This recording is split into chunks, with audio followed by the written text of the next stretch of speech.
మార్చిలో ఈ సంవత్సరంలో మార్చ్ 17వ తేదీ నేను ఒక ప్రెస్ మీట్ పెట్టా ఇదే స్పాట్లో. ఆ ప్రెస్ మీట్లో నేను క్లియర్గా కాకినాడ డీప్ సీ పోర్ట్ గురించి, కాకినాడ సెజ్ గురించి ఆ రోజు వచ్చిన వార్త,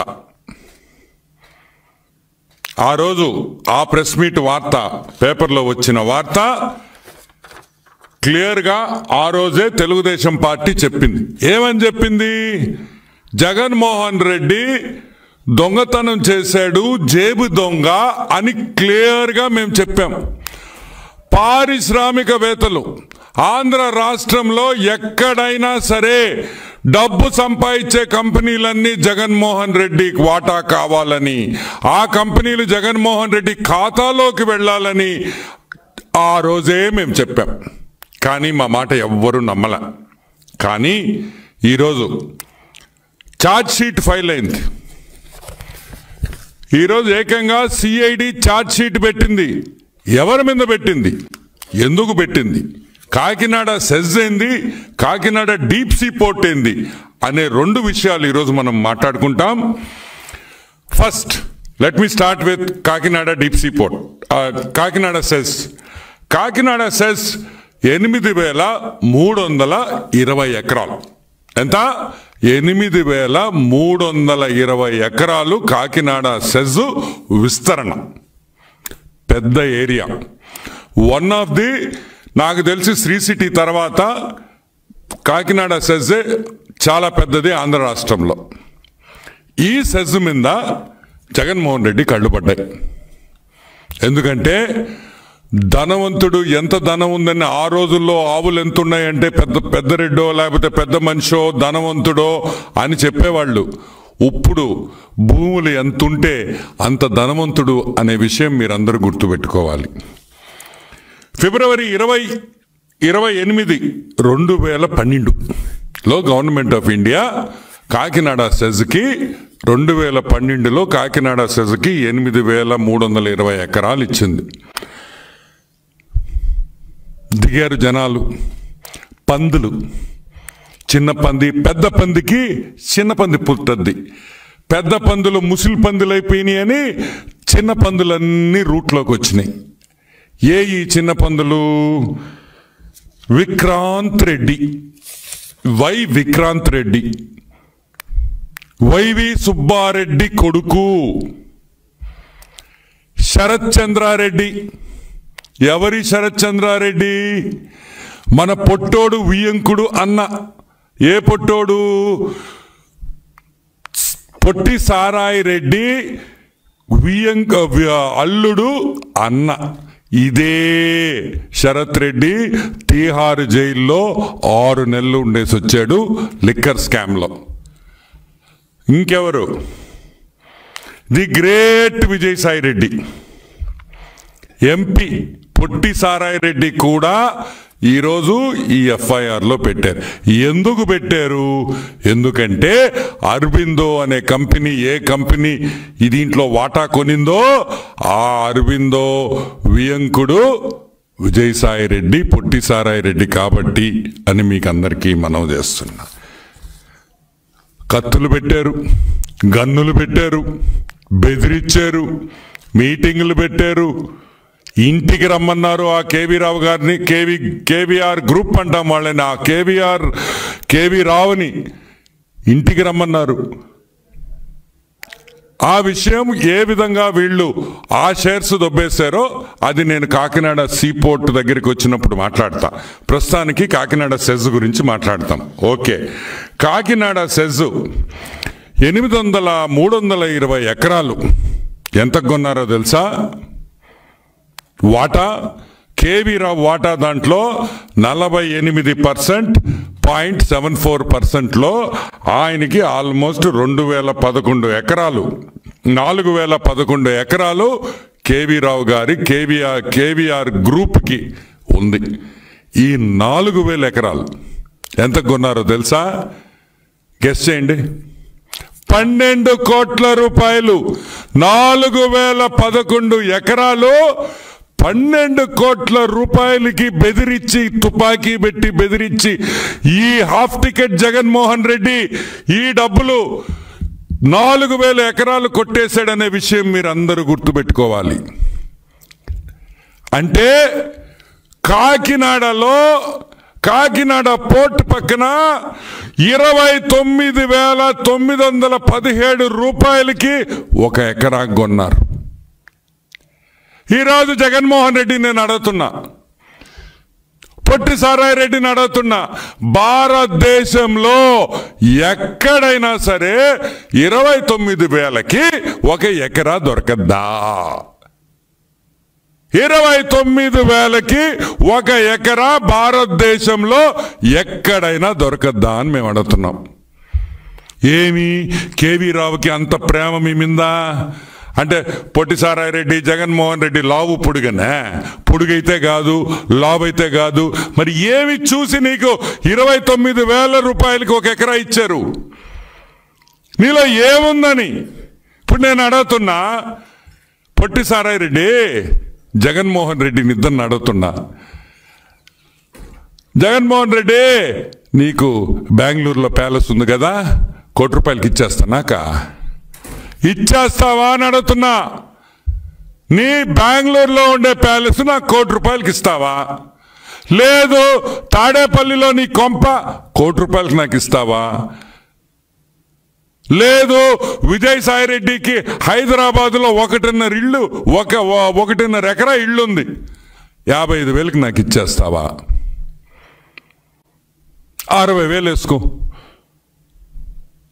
మీరు బెదిరించకపోతే, మీరు గన్ను పెట్టకపోతే ఏ పిచ్చోడైనా 4,000 ఎకరాలు 12 కోట్లకి ఇస్తాడా అని మేము అడుగుతున్నాం. సరే, ఆ 12 కోట్లు పక్కన పెడదాం కొంచెంసేపు. దీనికి పేమెంట్ ఎట్ట చేశారు తెలుసా? మీరు బిత్తరపోతారు. చెక్ పేమెంట్ చేశారు. ఏది?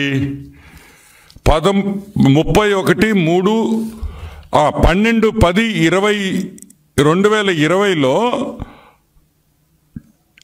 అగ్రిమెంట్ చేసుకొని 31/3/2021 అంటే 6 నెలల తర్వాత చెక్ పేమెంట్ ఇస్తారా 12 కోట్లకి? ఏందయ్యా ఈ ఆశ్చర్యం అని అడుగుతున్నాం. అసలు ఏమి జరుగుతుంది? 12 కోట్లు 4,000 ఎకరాలు తీసుకోవడం ఏంది? 12 కోట్లు డబ్బులు చెక్ పేమెంట్ ఇవ్వడం ఏంది? ఆ చెక్ జూన్లో వేసుకోమని మార్చి డేట్ వేసి జూన్లో పేమెంట్ చేయడం ఏంది? 6 నెలలు అంటే మీరు అగ్రిమెంట్ చేసుకొని 4,011 ఎకరాలు 12 కోట్ల రూపాయలకి అగ్రిమెంట్ చేసుకొని మీరు 6 నెలల తర్వాత చెక్ క్లియర్ చేసిస్తారా 12 కోట్లకి? ఈరోజు మేము అడుగుతున్నాం, ఇది దోపిడీ కాదా అని మేము అడుగుతున్నాం. ఇవాళ ఏ కంపెనీ అయినా, అది ప్రభుత్వ సంస్థ అయినా మరొకటైనా, ఆడిటింగ్ ప్రతి సంవత్సరం జరుగుతూ ఉంటుంది. అలాగే సీపోర్ట్ సంబంధించి కాకినాడ సీపోర్ట్ కూడా ప్రతి సంవత్సరం లాగానే ఆ సంవత్సరం జరిగి ఉండొచ్చు. జరిగితే ఇదిగో ఇవి ఉన్నాయని చెప్పేసి వాళ్ళు బయట పెట్టచ్చు. ఆ బయట పెట్టిన తర్వాత ఎక్స్ప్లెనేషన్ అడుగుతారు. ఎక్స్ప్లెనేషన్లో సాటిస్ఫై అయిన తర్వాత కొన్ని తొలగిస్తారు. ఇన్కమ్ ట్యాక్స్ వాళ్ళు మాకు నోటీస్ ఇస్తారు అనుకోండి, కాసేపు మీరు 50 లక్షలు కట్టాలని. ఎందుకు కట్టాలండి అని మన ఆడిటరు ఇదిగో దీనికింత అని వివరణ ఇచ్చిన తర్వాత 50 లక్షలు కాదులండి, 3 లక్షలు 4 లక్షలు అయింది, 10 లక్షలు అయింది కట్టండి అంటారు. ఇది సర్వసాధారణంగా జరుగుతున్నటువంటి అంశం. ఇది ఈనాడు కూడా తెలుసు. కానీ ఈనాడు విష ప్రచారం చంద్రబాబు నాయుడు గారు చెప్పడం కొంప కొల్లేరైపోయింది, మొత్తం కేవీ రావు గారి మీద గొంతు కత్తి పెట్టేసి మొత్తం లాగేసుకున్నారు, దోపిడీ చేసేశారు అని చెప్పి ప్రజలను నమ్మించాలని. అసలు లాజిక్గా నిలబడదా? అసలు చట్టానికి నిలబడదా? ప్రజలు నమ్ముతారా నమ్మరా ఇవన్నీ అనవసరం. రాసేద్దాం, నమ్మేవాళ్ళు నమ్ముతారా నమ్మనోళ్ళు నమ్మరు అనేటువంటి ఒక పద్ధతుల్లో ఈనాడు పత్రిక చేస్తున్నటువంటి వ్యవహారం. చాలా సందర్భాల్లో తెలుగుదేశం వాళ్ళు అంటారు, సాక్షి పత్రికలు ఏమైనా రాస్తే సాక్షి అవినీతి పత్రిక, అవినీతి డబ్బుతో పెట్టారు, జగన్మోహన్ రెడ్డి గారు ఏం చెప్తే అది రాస్తుంది అని. ఇవాళ మీదేం పత్రిక అంటున్నా? ఈనాడులో పత్రికలో రాస్తున్నటువంటి రాతల గురించి కాదు, అసలు ఈనాడు పుట్టకేంటని అడుగుతా ఉన్నా. ఈనాడు అనేదే మోసపూరితమైన పత్రికగా పుట్టింది. ఇవాళ నేను మనవి చేస్తున్నా, ఇవాళ రామోజీ ఫిల్మ్ సిటీలో కానీ, లేదా చిట్ ఫండ్స్ కానీ, మార్గదర్శి చిట్ ఫండ్స్ కానీ, మార్గదర్శి ఫైనాన్షర్స్, ఇవాళ నేను మనవి చేస్తున్నా, ఇవాళ హైదరాబాద్ హైకోర్టులో మార్గదర్శి ఫైనాన్స్ కథ నడుస్తూ ఉంది. రామోజీరావు గారు చట్ట విరుద్ధంగా డిపాజిట్లు సేకరించాడు అనేది చాలా స్పష్టంగా ఇవాళ ఆర్గ్యుమెంట్ జరుగుతూ ఉన్నాయి. ఉండవల్లి అరుణ్ కుమార్ గారు వేసిన పిటిషన్లో.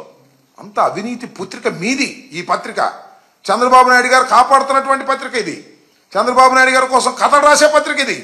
అలాంటి పత్రిక మీద, పత్రికలో ఇవాళ పుంఖాలుగా సాయిరెడ్డి గారి మీద, వాళ్ళ మీద, వీళ్ళ మీద పరస్పర అంగీకారంతో 41.12% తీసుకుని మార్పు చేసుకుని ఆర్ఓసి దగ్గర వీటన్నిటి దగ్గర కూడా మార్పు చేసుకుని ఓ చట్టబద్ధత పొందినటువంటి దాన్ని ఇవాళ అధికారంలోకి రాగానే ఆ కేవీరావుని బొట్టు రావడం, అబ్బాయి నువ్వు కంప్లైంట్ ఇవ్వడం, నీకేం కావాలో చేసి పెడతామని చెప్పడం, లేదా బెదిరించడం, లేదా బొట్లో వేసుకోవటం.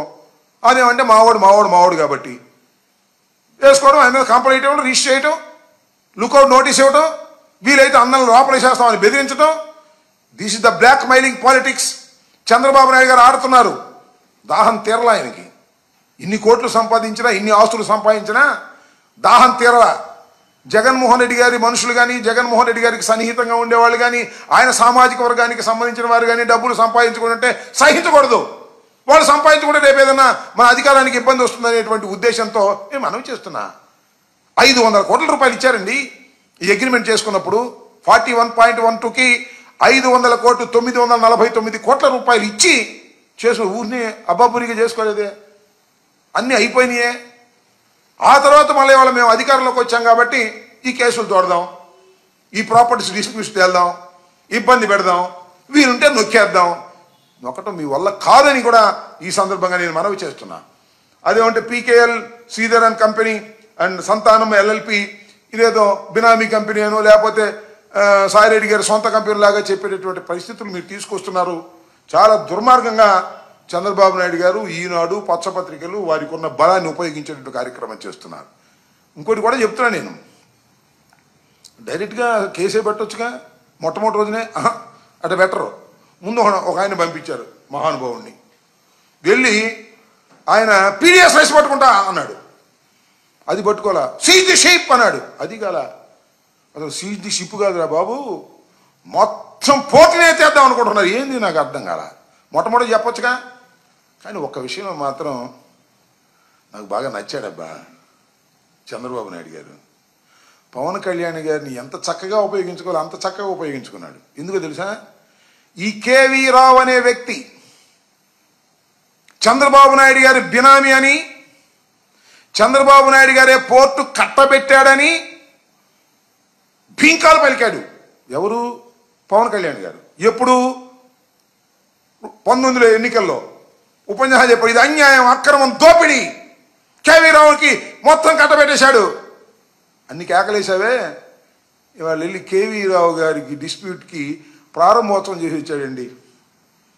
సీజ్ ది షిప్ కాదు, దీనికి తగాదాకి ప్రారంభోత్సవం చేసి వచ్చాడు పవన్ కళ్యాణ్ గారు. చక్కగా ఎందుకు ఇచ్చావయ్యా?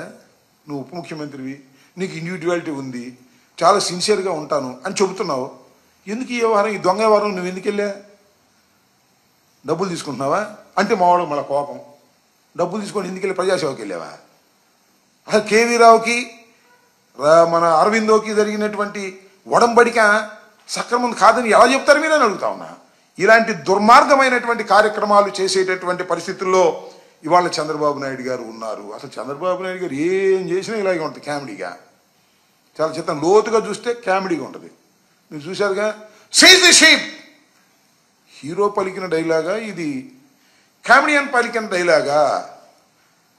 మరి మా కూటమి వాళ్ళంతా మా హీరో అంటున్నారు. సీజ్ ది షిప్ అంటే షిప్ సీజ్ అవ్వాలిగా, సీజ్ కాదా? అవ్వదు. ఎందుకు కాదంటే సీజ్ ది షిప్ అని ఆయనకి ఆ పవర్ లేదు, రాష్ట్ర ప్రభుత్వానికి ఆ పవర్ లేదు. అంటే అది హీరో డైలాగా, కామెడీ డైలాగా? It is purely comedy dialogue. కాబట్టి ఈ సందర్భంగా నేను చెప్పదలుచుకున్నది ఏమిటి అంటే, చంద్రబాబు నాయుడు గారు వ్యవస్థల్ని భ్రష్టు పట్టించి, వ్యవస్థల్ని తనకు అనుకూలంగా వాడుకుని, తన కుమారుడికి ఏదో కట్టబెట్టాలి, అధికారంతో పాటు వేలాది కోట్ల రూపాయలు కట్టబెట్టాలనేటువంటి దుర్బుద్ధితో ఇవాళ ఈ కార్యక్రమం అన్నీ చేస్తున్నారు. అసలు చెప్పింది చేయటం మన బాబు గారికి ఇంటా వంట లేదంతే. ఉంటే నాకు చెప్పండి.